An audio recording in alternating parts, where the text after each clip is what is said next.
in to this session. So aloha everyone. My name is Brennan Morioka. I'm the Dean for the College of Engineering here at the University of Hawaii at Manoa. Really appreciate all of you for taking some time out today to be a part and listen in on our conversation as a part of the College of Engineering Leadership Series, sponsored by and brought to you by the Hayashida Ohana. We're very appreciative to Ken and Donna Hayashida for their support of our efforts, and especially in bringing our students in touch with some of our community leaders as a part of their educational experience beyond the classrooms.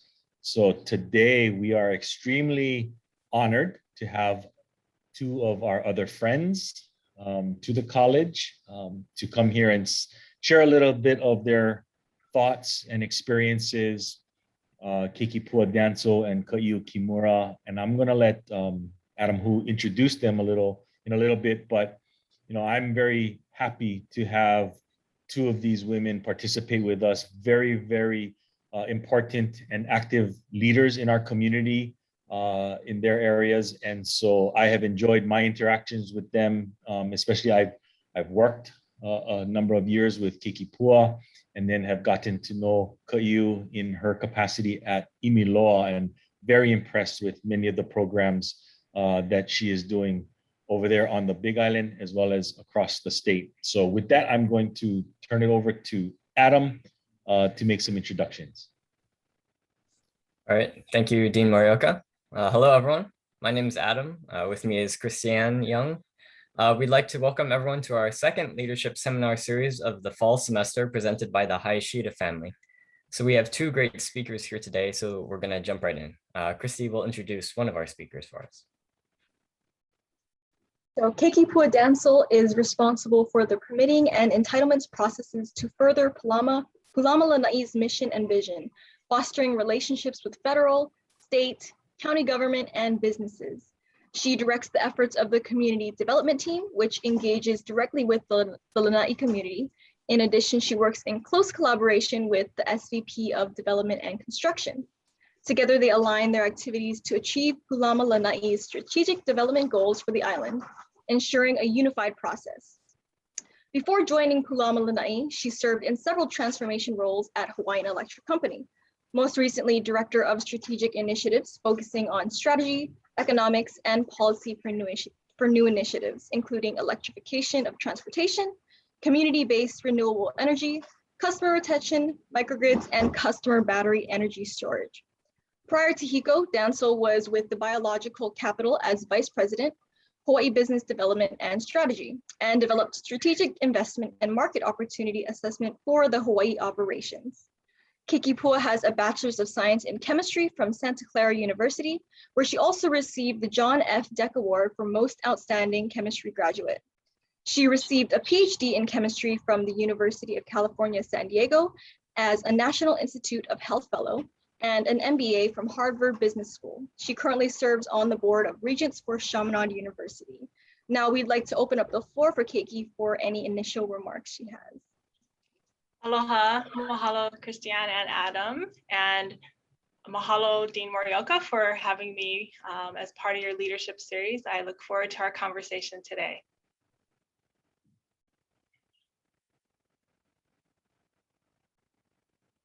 All right, thank you, Keiki. So next up we have Kaiu Kimura. Kaiu Kimura is the Executive Director for the Imiloa Astronomy Center of Hawaii, where she played an integral role in developing the mission of the center, as well as cultivating and advocating for community engagement in the continuance of astronomical research, while ensuring the integrity and integration of the host culture. Kaiu is a graduate of the Kamehameha Schools, class of 1996, and went on to pursue a Bachelor of Arts degree and a Master of Arts degree at the University of Hawaii at Hilo in Hawaiian language and literature. She's currently a PhD candidate in the Indigenous Language Revitalization Program of the College of Hawaiian Language at Hilo. While at the University of Hawaii at Hilo, she participated in their first student exchange program with the University of Waikato in Hamilton, New Zealand, where she spent a semester studying Maori language and culture. Ms. Kimura has worked for the Aha Punana Leo, a statewide nonprofit organization whose mission is to renormalize the Hawaiian language. In various positions, including the facilitator of Hale Kipa Oiwi, an outreach program that hosts other Native American communities and international Indigenous groups worldwide who are working towards language and culture revitalization. She has lectured for the College of Hawaiian Language and also has developed Hawaiian language curriculum offered to Hawaii's business and tourism industries. She participated in the inaugural First Nations Future Fellowship, which focused on improving the well-being of Indigenous communities through strengthening leadership in areas of economic development, environment and resource management, and community and culture. She has been a fellow in the Pacific Century Fellows Program, as well as the Center for Advancing Informal Science Education Fellowship. Most recently, she participated in the inaugural Omidyar Fellows Program and continues to participate in the Forum of Fellows, created to develop an active network of leaders and change makers dedicated to making positive movement on Hawaii's most pressing issues. Now, I'd like to turn it over to Ki'u for anything she would like to share. Yeah, aloha nui oko, mahalo nui for inviting me and Keiki Pua here today to share some mana'o with you all about our journeys in the positions and the roles that we play in community. I thought a good overview, so randomly back in 2011, there was a short video produced that features Keiki and myself. So I thought this video might give a good overview to everybody about what we do and sort of the why of the driver of what we do. So just a second, let me share screen.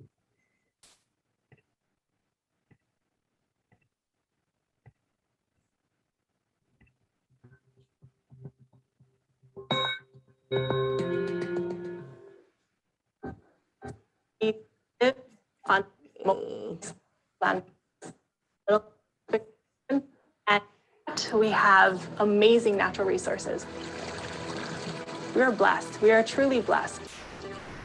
We have geothermal. We have wind. We have the sun. We have the wave energy from the ocean. So how can we utilize our natural resources in a sustainable manner so that we're not actually exploiting these? And I think that's where traditional knowledge in Hawaiian culture will really benefit us. If you look over generations and generations, Hawaiians always adapted, and we're always sort of looking forward. The whole concept of clean energy is one of self-sustainability, meaning that we can invent technologies here. Hawaii is unlike most places in the world. The problems we have here are not the same problems they have in San Francisco. These are Hawaii problems, and we need Hawaii solutions. And the only way we're going to get there is if we have Hawaiians inventing this stuff. Aho kupanaha ya Hawaii I miloa, oi hoi nui a lehu na ano mea hoi like ole o Hawaii. Hela ana ka ho'okele wa'a ana I keia ano hakuhia a keia ano Hawaii I miloa ka imi mau ana I ka ike ho. O ke ano mau popo o ia mau mea e puni ana kako ma ke ano he efe kema ma ke ano he makimakika. He kuana I ke Hawaii no ia. And we need to make that investment in our youth today so that they can be stewards for tomorrow of our land here in Hawaii. If we have that strong foundation in science and engineering and mathematics. What we're effectively doing is we're arming them with the confidence and the capability to create the solutions that we need to make Hawaii more self-sustainable into the future. Having that base knowledge within Hawaiian culture, it's not, should I study culture? It's just part of you, it's innate.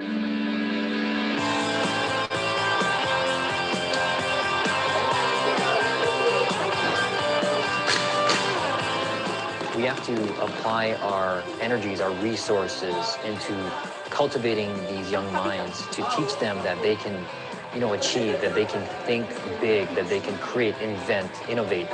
That is the only way that Hawaii will truly get to the point where we're, again, self-sustainable. But always having the check back. Am I doing the right thing? Can I look in the mirror and say, I'm proud of that? Aia kahaina. I ke ano o ko kako hanai ana I ka hanauna hou o keia wā. Aia I loko o kakako o lelo Hawaii na haina no keia mea o ke kuana I ke Hawaii. O mai ka Melissa ka umau kua halo.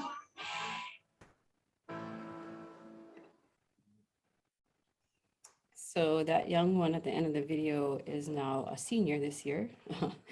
graduating, but I thought that'd be nice to share with you all. So my background is in Hawaiian language and literature. I came to UH Hilo specifically to join a movement in renormalizing our Hawaiian language. And through that, worked with the different sectors within our education community, our Hawaiian language community.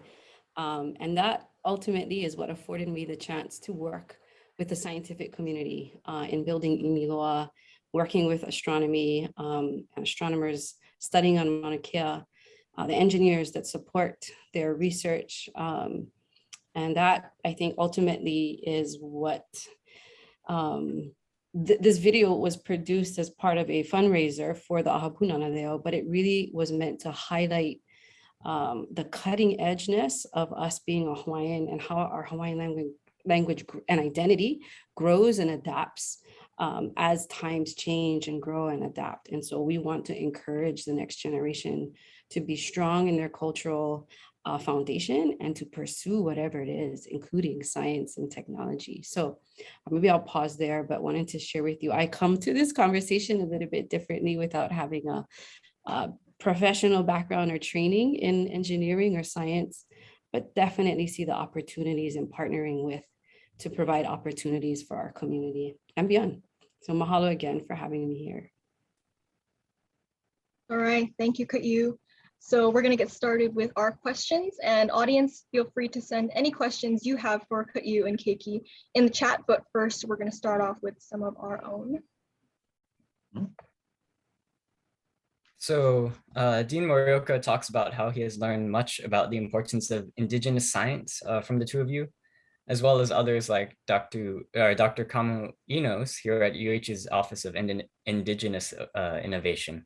So can you both share more about your views of what we, as engineering students who are primarily taught more Western science concepts and philosophies, can learn and take away or even apply to our educational experience and into practice as engineers? So I'll take a stab at this first. Mahalo, Adam, for the question. As you see from the video, and you guys know this, Hawaii is so rich in Indigenous knowledge, and it starts with the language. And if you break down the language, you can start seeing clues and how the Hawaiians used to approach how they managed and how they lived, and not just lived, thrived with just what they had. They were separated by significant amounts of ocean in between the next landmass. And so they really focused on how to becoming resilient, how to make use of the resources, how to make sure that you're not extracting from the resources. So if you take, you're giving back, understanding the balance. And it goes back down to the language. I think language is fundamental, the words that they use. They were natural scientists, they had to be. They observed, they took notes, they understood what was happening at the time when certain fish were spawning, where, when it was an appropriate time to gather. They understood seasonality, they understood all these different things, and collectively they pulled all those different things together. And like I said, they thrived for millennia. So it's nothing new. Now from a Western, that's the foundation. Now going back to, I think I'm a perfect example. I have a strong foundation of knowledge just in how I was brought up, and we can get to a little bit of introduction about that later. But if you look at my resume and you didn't see me, I did all the right steps. I look like anyone from the East Coast, from Europe, from anywhere. It's just, I graduated from high school. I did extremely well. I went on, got a bachelor's degree, did well, and got a PhD. I published in top journals. I have patents. I went on to, work in industry for a while. I pivoted. I went back to business school. I got an MBA. So, if you just look at my resume, it's all those Western things, but that wouldn't have happened if I wasn't me. I wasn't Keiki Pua. I wasn't raised the way I was raised. I didn't have that support network. I didn't understand who I was, where I came from. I have roots, and these roots are deep. They're in Hawaii, but I also had wings, and that allowed me to fly. And my grandparents and my parents understood that education was foremost, that there was no option. Either you you will get educated and you will exceed all of their expectations. That was unfortunately not a choice, it was just expected. And it came with a lot of discipline. It wasn't easy, I'm not gonna lie. You didn't, it was hard. You took your family name with you, right? Names mean a lot, and you had to make them proud. And it was accountability. It was accountability on myself to make sure that I represented not just me, I represented my family wherever I went. And so that took me with that. I took that with me everywhere I went. But it's hard to separate the two. There's a foundation, and the foundation is grounded in who I am. I'm part Hawaiian, I'm not full Hawaiian. I'm also Portuguese, Filipino, Spanish. And so it's a collective me. But I wouldn't have been able to spread my wings and fly and thrive and all the different things I did if I wasn't grounded. And I'm grounded here, and I'm so fortunate to be grounded in Hawaii and just the different values here in Hawaii. So I don't know if that's a long answer to your short question, but I'll pass it on to Keiki to add on to her perspective. Well, that's a great answer to the short question. Because you are that bridge, right? Like connecting, like you said, all the Western training you had, continuing to build off of a foundation that's very Hawaii, very Hawaiian, being born and raised and rooted here. I think you're a perfect example, right, of how our kupuna, and not just Hawaiian kupuna, but kupuna from all over, right, having strong cultural connections to place and expanding and exploring off of that. So Imiloa, the name of the center that I have the great kuleana of running, it literally means this ongoing perpetual search for knowledge. Hidden in that literal translation is, ongoing knowledge for what? Ongoing knowledge to empower community. And I think that's one of the beautiful things of growing up here in Hawaii, that it's all about being able to give back and strengthen our community and provide more opportunities for those up and coming. So I think, the question about Indigenous and Western ways, bringing that together, it is so important and critical that becomes the normal moving forward. I think for me growing up, I would hear Hawaiian at certain tables in our family or my grandmother's house, but it wasn't a normal part of my upbringing. It wasn't my first language. And, recognizing that there was a period of time where it really wasn't productive to continue to speak our language or to seek things out that were and empower things that were Hawaiian by nature, right? It was more encouraged to go and get a Western education and training, which is my ka'i, right? Like that is great. But unfortunately, it came at the expense of losing cultural connection. And so I think, all the more so moving forward, which is a part of my driver, right, is to help bridge and bring back to a level of vibrancy that Hawaiian way of understanding ourselves and our universe, together with what I say international science is discovering about our universe. So specifically the astronomy example. Hawaiians were always astronomers, right? We voyaged here using nothing but observation and understanding of the natural elements and the skies above. We set up our lifestyle based on astronomical observations. We understood seasons, right? We understood change of time, and therefore what resources were available and how to best steward those resources so that they are sustained in a way that would make them perpetually available, right? And all of that, a lot of that was guided by their understanding of the cosmos. And yet, right, today, in today's climate, we have a disconnect and challenge in our community over the development of today's astronomy. And we're trying to reconnect the two. This is purely from a knowledge base, right? Like, we can debate and talk about development and management of resources that enable astronomical discovery, but the actual science of it, and even the technology that allows us to continue to study it, it's fascinating. And I think it's something that very much is in line with the name that we chose here, Imiloa, and it's a value that has been instilled in us as Hawaiians or as people of Hawaii. So for me, I think the question about Indigenous and Western perspectives coming together, it's no longer it's a nice thing to explore, but it's a requisite thing to explore and co-create moving forward, because the two knowledge systems hold such valuable information, understanding, ways of connecting that inform one another and create better informed perspectives in moving forward on how we do science and how we create the technology that supports scientific inquiry. That's endemic to places that it's being conducted in. So sorry, that was another long answer to your question. But I offer that from my perspective. Mahalo. Thank you very much. And we don't mind long answers to these questions at all, because you two have very great insight. Keiki, I like how you were talking about you're able to spread your wings, but also kind of stay grounded. And that's very important, I think, and very hard to do, because sometimes you get carried away by, the new experiences and everything. But I feel important to just remember where you came from and to help the people that you grew up with and came from. And I like your point, and Keiki also touched on this about giving back and strengthening the community, because they helped you, they fed into you, and you want to give back to them and kind of have this good cycle of receiving and giving back. So yes, thank you. So as you know, women are still underrepresented in the STEM fields, especially in engineering. So have you experienced any challenges throughout your early career or even today because you are female?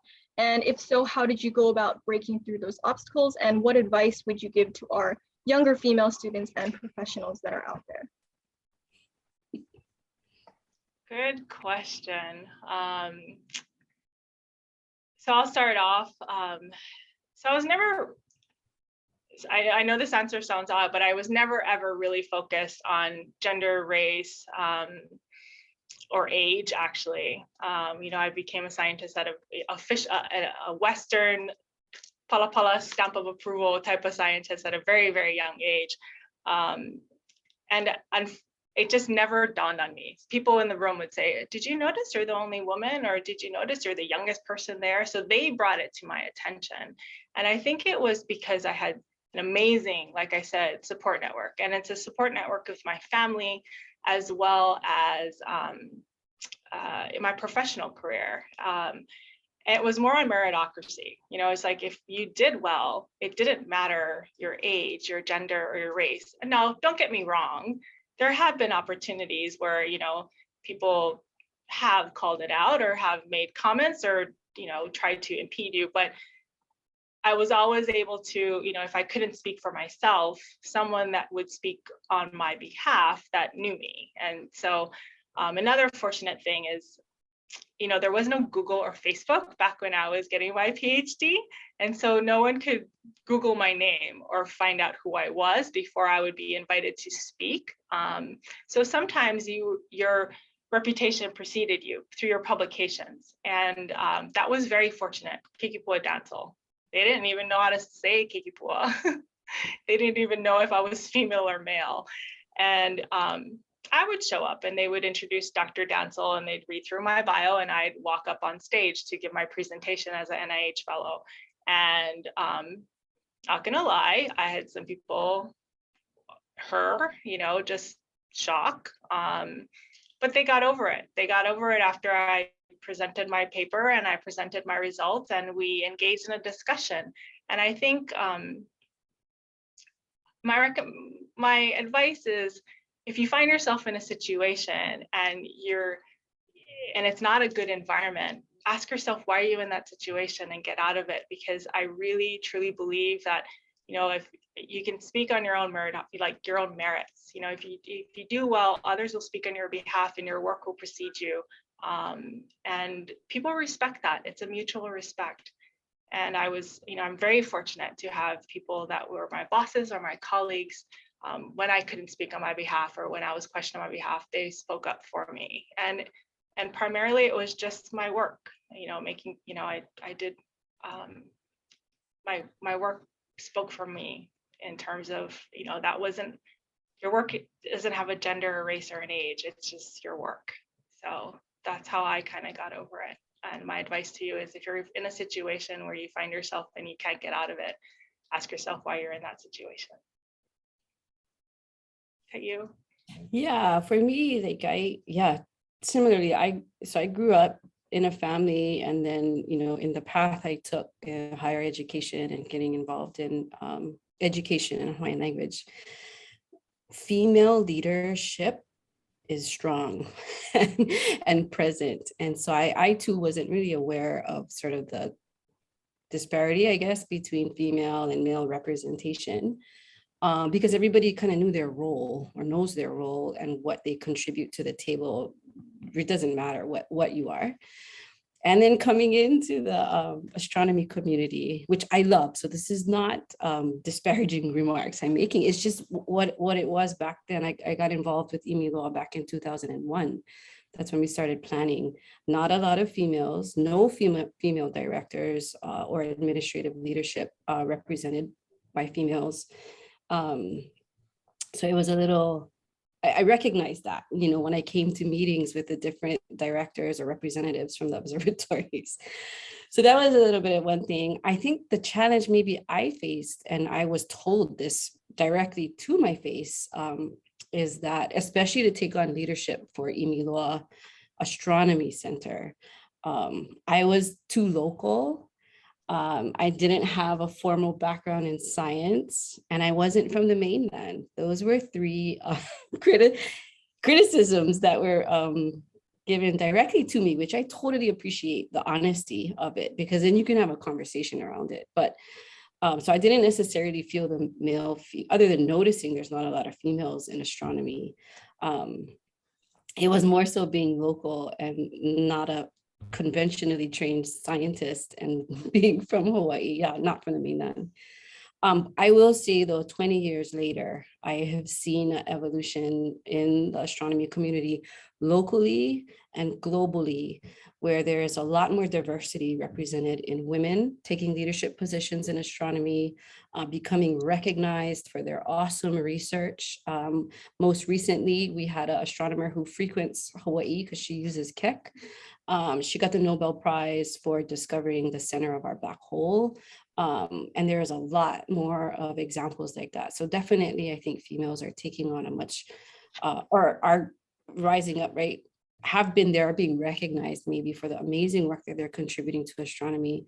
And additionally, it's becoming more diversified in terms of ethnicities represented in astronomy. So I'm really pleased to see that over this 2-decade period, there has been exponential growth in female and non-white ethnicities representing in astronomy. So hopefully we can grow more Native Hawaiians within that demographic as well. Yeah, I really resonate with the whole, not really seeing or realizing that I was the only woman in the room until someone brought it up or someone made a not so nice comment.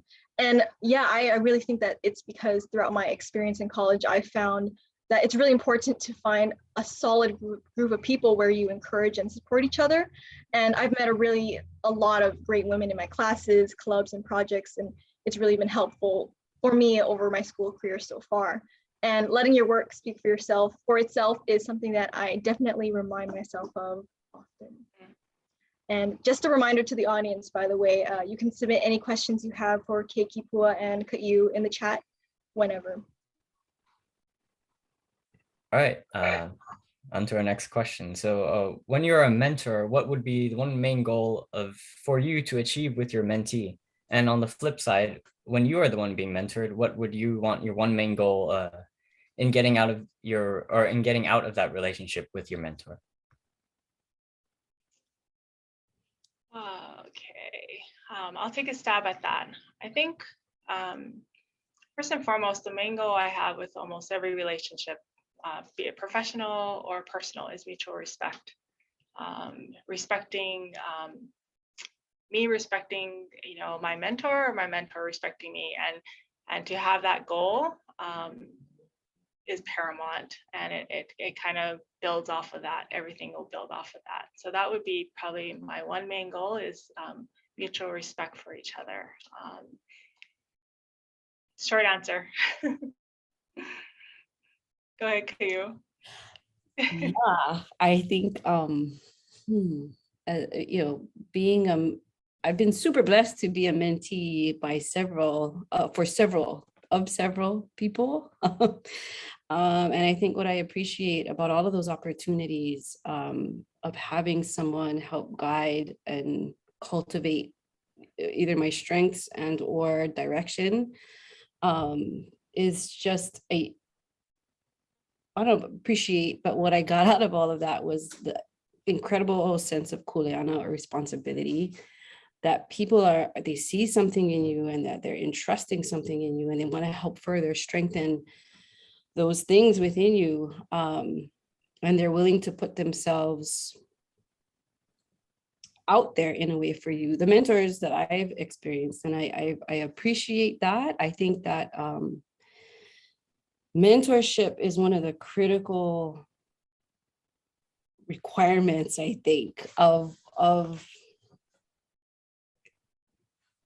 your professional path, and not just personal as well, I guess. I think there are mentors that help you and want to help you grow. And then I also view people who have come in with heavy criticism as mentors in a different way as well. I've had people who have not been supportive, right, of my growth and development over time. Their comments and the way that they made me feel during my journey also contributed to, I think, myself reflecting and using that as a tool to strengthen myself. So now I feel like I'm always going to be in a position to have mentors. But I also feel now the responsibility to be a mentor. And I think my goal is really to just give everything I have and everything that's been afforded to me open and available to those that are wanting it. That's not super specific to your question, but I just feel that kuleana, or that sense of responsibility to give back and to help grow up and coming, because I was afforded those opportunities. And so it's important to guide, especially in today's, to Keiki, to your point about the availability of Facebook and Google.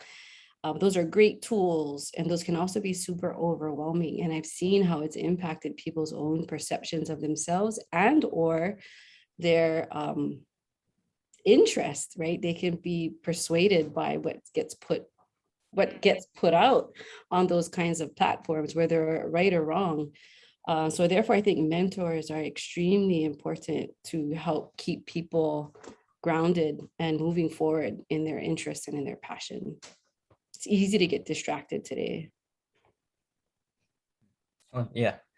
Yeah, as someone who has been mentored by people before, I think it's very good to have that. I've had mentors who have really respected me and shown me that I'm, someone who's kind of worthy of notice, and they believed in me, encouraged me, but at the same time, they saw what I could be. And so they were good at pointing out things I could improve on and just help me to be a better person and all that.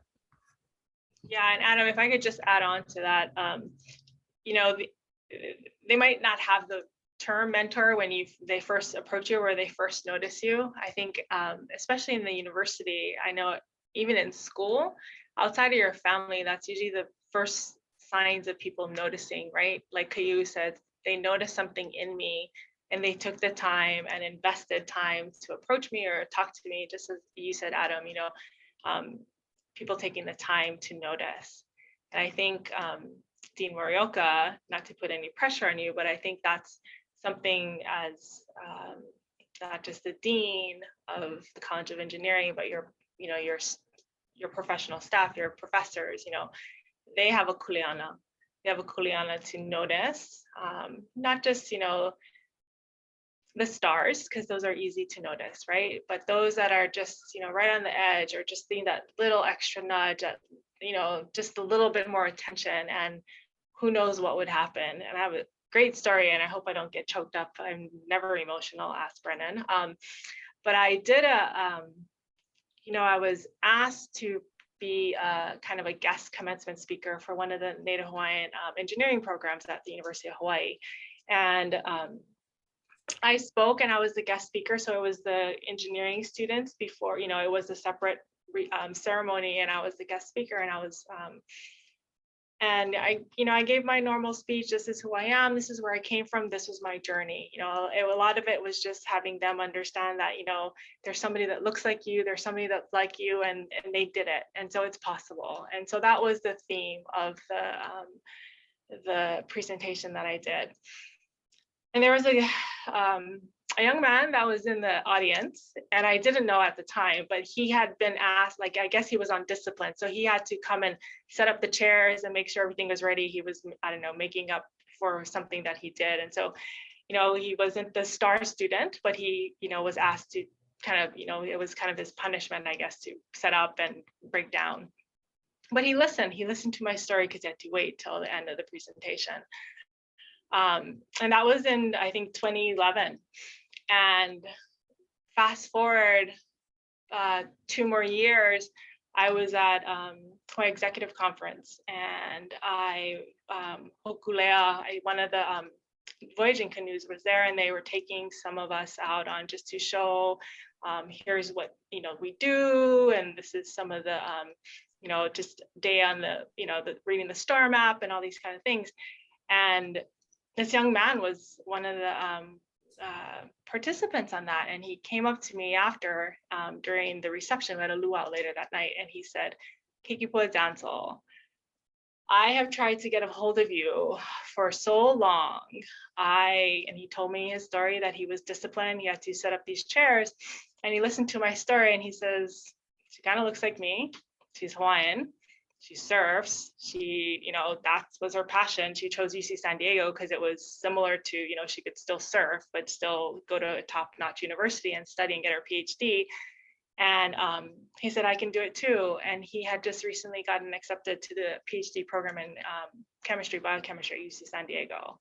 Mm-hmm. And I haven't seen him since, but every so often, you know, I'll see he posts. He's a very active in the Native Hawaiian community, activist community, but very active in that connecting the Western and the Indigenous world. And I won't say his name because it'd probably be obvious, but you never know. You never know who you touch, whether it's direct, you know, mentee, like noticing something, or whether you're, you know, I'm speaking to you guys today and something resonates with one of the students. I mean, you just never know.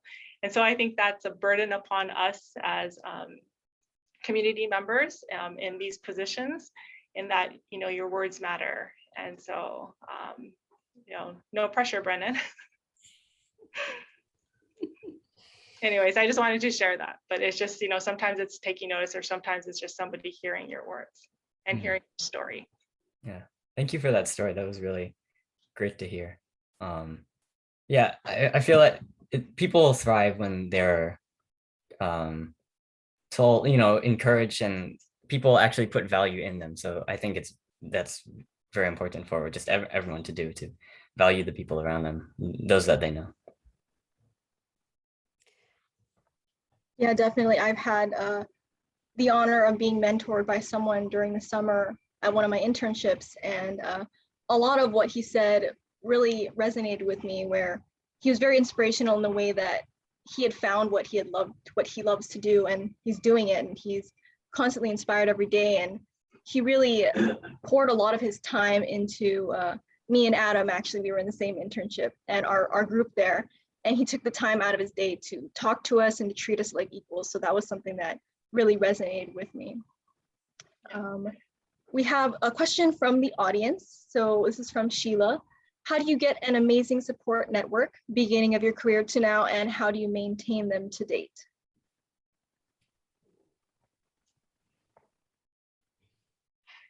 I don't know how you get one. It just sort of happens. It's I think it's common experiences. Some of it is, you know, you just kind of all live through a common experience together. And from there, you have a shared experience in which you either, you know, sometimes it's an achievement of something, sometimes it's something where, you know, it was a trying time and you all got out of it together. So it was that shared experience, and it's just, during those times, whether, it's an achievement or something, or whether you didn't achieve it, you grow together and you learn to lean on each other, and it just happens. I don't know how to, it just kind of picks you sometimes.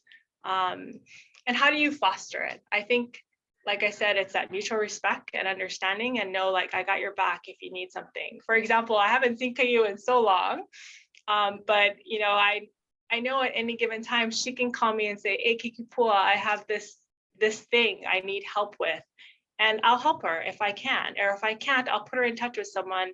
But it's that mutual respect thing. Same thing with Dean Morioka. He called me and he said, would you mind doing this, for the students? And I, it's like, yes, if I can do it, yes, absolutely. And I know at a time, if I need Brennan, hey, Brennan, we have something going on at Paloma. I like to explore more opportunities at the College of Engineering. I hope, and I think he would, he would say, yes, how can I help? And so it's just, I don't know, it's not, I don't know how you get one. It just kind of happens through your experiences. So you guys are still young, but some of you are in grad school. I was in grad school, and I know I can reach out to any of one of my colleagues that I was in grad school with, and I could send them an email and they would respond. It just happens. It's a mutual respect thing. Yeah, and I think stay open and stay inquisitive, ask questions, talk with your professors or the resources that your college is bringing in to engage with you folks. I think hanging out with like-minded people who are going to help move in a positive forward direction is really helpful too. To that point about sometimes it just organically happens because things align and people are put around you that are going to help you further grow. But I do think staying inquisitive is one important aspect in that, and asking questions and kind of putting yourself out there, even though it's scary. Again, coming from the Hawaiian language and education background, I didn't really know, okay, so engaging with scientists was one thing, engaging with engineers, and then engaging with the business sector was another sort of scary one for me, but I had to put myself out there, right? I had to join chambers of commerce. I had to because I knew that was important to being able to run a multi-million-dollar operation in Hilo, Hawaii, which is not the most economically, well, there's a lot of disparity here in Hilo, tourism, traffic, all of that is not, we're not the biggest side except the volcano, but so there's a lot of challenges to running a multi-million-dollar science center in East Hawaii, but having, putting yourself out there and introducing yourself to other people, other spheres that are important to the success of what it is that you're doing, I think is also important. And in that, you'll meet people along the way that will help you and guide you and mentor you in your effort. I wanted to share a picture. I got permission, Kikipua, from the other ladies. I did ask them, but again, to Kikipua's point about relationships, and do you guys see this picture? It looks old, but it's not. It was taken like in, I don't know, 2011 or 12.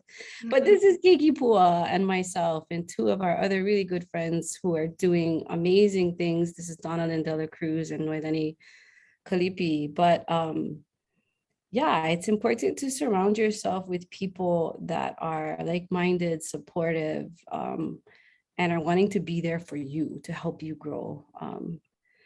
So I share that because relationships is another important one in helping you move along in your career paths. And even though we don't see each other for years, when we do see each other or connect, it's like you have that connection there, and you don't skip a beat. Those are really important to cultivate in your lives as well for your professional growth. Yeah, a lot of the people that I have in my life have just been because like bonding through experiences and common things, and taking that step to introduce myself to them and to start a conversation. But it's definitely one thing to have a relationship through that just happening, but the important part is definitely respecting each other and pouring into that relationship. So it's not just a one-sided thing, but you guys are both, respecting each other and giving each other the time that, the other person deserves to keep those relationships really strong. Yeah. If I could just add, I think part of it is, those women that you saw in that photo, we had a common goal. We all love Hawaii. And I think we would do anything for Hawaii to succeed in all aspects. I mean, if you look at us, we come from very diverse backgrounds, but we all want Hawaii to be a better place, and we would give anything to make that happen. And I think that's what bonded us, and it was instantaneous. I think in that picture I had just, I had met all those women within just 1 year of time. And like I said, I think at any given time I could pick up the phone right now or drop a text and be like, hey D, I need something. And she'd be like, what? It's just this common goal of we want to make Hawaii the best place it can be. It already is an amazing place, and we just all want it to be better. And for a girls trip, we chose, instead of going to a spa or a resort to hang out and sip cocktails, we chose to set up a weekend itinerary of going to Puna geothermal plant to understand the geothermal operations, to Mauna Kea. We went into the Gemini Observatory. We went to the forest, right, to hear and experience conservation, native plant and native species recovery. And then we made harvested, we harvested, it was around the Christmas time, so we got productive too. But that's the kind of girls we planned, and that's the kind of thing, again, being around like-minded people. That's probably not a typical girls weekend. It was our version of it was our version. Yeah, there was wine when we were making wreaths. I do remember there was wine, and there was accepting that each other had to be pulled away on cell phones to deal with issues happening in our lives. But it was a great weekend. Can I just throw out there a little response to the question from Grace in the chat before about activities for children to get them involved? Short answer, imiloahawaii.org. I'll put a little commercial in there. Our whole mission is to bring together Hawaii science. We started with astronomy as our foundation, and that is always our foundation, but building off of that, looking at all of the amazing scientific research and activities being done here in our islands, and engaging kids in a way, again, that is very Hawaii unique and Hawaii centric in those various fields of sciences. So we, I think growing up here, it was awesome to learn about the cycle of life for a salmon, right? But we don't have salmon growing naturally here in Hawaii, right? So I would have loved to have understood what was happening in the stream in my backyard with our native species. So all of that to say, Imiloa seeks hard to build out activities and curriculum around Hawaii-based, Hawaii-grounded science. That said, I'll get off the commercial platform. I also think that there are many other resources in all of our communities across the state that are doing amazing things that can be either sought after to experience or connected with, that can provide things for kids to either do or get excited about what's happening. So my big suggestion would be just be aware of what's going on in your community and reach out and see if there are resources available that can be shared with young ones, and or take it upon ourselves to build those activities and those experiences for the young ones. But yes, you can also come to our website at imiloahawaii.org. Mahalo. All right, thank you. So we'll have one last question here to wrap it up. So what do both of you feel that Hawaii needs most from the next generation of leaders?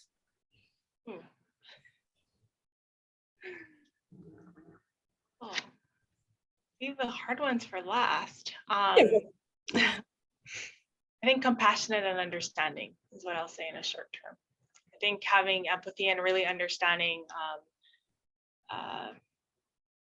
the next generation, just understanding and compassion for whomever you're working with and working for, because because once you understand their perspective, once you understand where they're coming from, hopefully there's common ground, and you know, from there, possibilities are endless. So I think the next generation of leaders should have compassion, understanding, lots of diversity coming through, diversity coming to light, really just understanding that. I think that's something that's everyone's going to struggle with for a while, because it's new, or it's not new, but it's actually come to the forefront, and just, you know, acceptance. Yeah. And I'll just add, my word would be multilingual. And I don't mean literally as in knowing another language, although it'd be great if Hawaiian language was another language to be learned, but multilingual in the sense that because our world is so diverse, and it's diversifying even more in perspective, in ways of being, in ways of connecting, that I think it's really important moving into this next decade and beyond. It's really about understanding, maybe this is more of the social science side, like it's really important to understand how and why people think or behave the way they do in order to help better inform what you do. And being able to make connections. That's one thing I never anticipated coming into my job here. I was really protected in a community that was very focused on the same goal: renormalize our Hawaiian language, and everybody pitched in and contributes to help make that happen. But stepping a little bit outside of that, we're trying to expand that to now include partnerships with the scientific community. I realized, right, like I am speaking English, but I'm not connecting. So I need to figure out how to speak in a way that resonates and can inform, better inform everybody, all the others that I'm speaking with, and vice versa. Like when things are said to me, like about not being, like about being too local, I could have easily taken that with great offense. And I did probably initially because I was a lot younger. But I think, you know, being able to receive messages in a way that may seem offensive at the surface or may seem different or off-putting, but then understanding the root of where that was coming from. So the root of that was like, we really want somebody in this position that's going to be connected to things outside of just Hawaii. Like that was at the core of that comment, right? So I think that that's a multilingualism, if that's the word for it, maybe a better word, would be my suggestion for skills moving forward. Yeah, and just to build on that, it's you know, sometimes, you know, I'm a scientist and I'm speaking to another scientist, and I, you know, but they have no idea what I'm saying. So it's, you know, communication is key, and through that you make multiple connections. So sometimes, you know, I'm speaking to people and it's just like blank looks. And so being able to read the blank looks and then adjust what you're trying to say and try to figure out how am I going to communicate this, because I need to connect with the person that's on the other side of the table for me. But finding that common ground. So sometimes I think Hawaii is great because we have such diverse, and just speaking for myself, you know, just growing up, I grew up in Makawao in Maui. You know, a lot of people, they think I'm Punahou, you know, downtown Honolulu, went off to college, but I didn't. And so that, you know, being able to, at a twist of a dime, I can switch to full-on Pidgin. But that's necessary because it's connecting, like Kayu said. It's, you know, just being able to adapt to whatever situation you need to have that engaged discussion. And it's, you know, it's not a talking to, it's an engagement. You need to have a conversation. So they need to understand you, you need to understand them.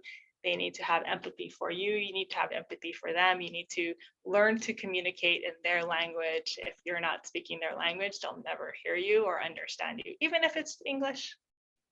Yeah. You know, one of the pivotal points in my career here and in the communities that I work with was our commitment to keeping our educational programs and exhibitions bilingual, so English and Hawaiian.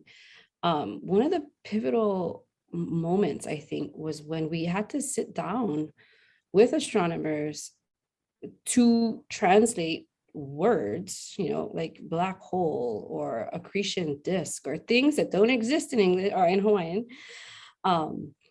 that process of creating the language to convey those objects or those discoveries or those theories was super valuable, because we had to listen, we had to ask questions, right? We had to learn about these things in order to create references in Hawaiian that accurately capture that, but also in a way of thinking through Hawaiian.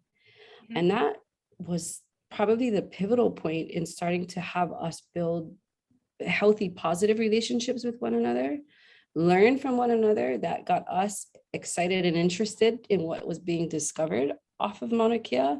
It got scientists interested in wanting to learn Hawaiian. Many of them enrolled, 111 of them enrolled in Hawaiian language courses, because we built this enthusiasm for one another's languages, literally languages and perspectives.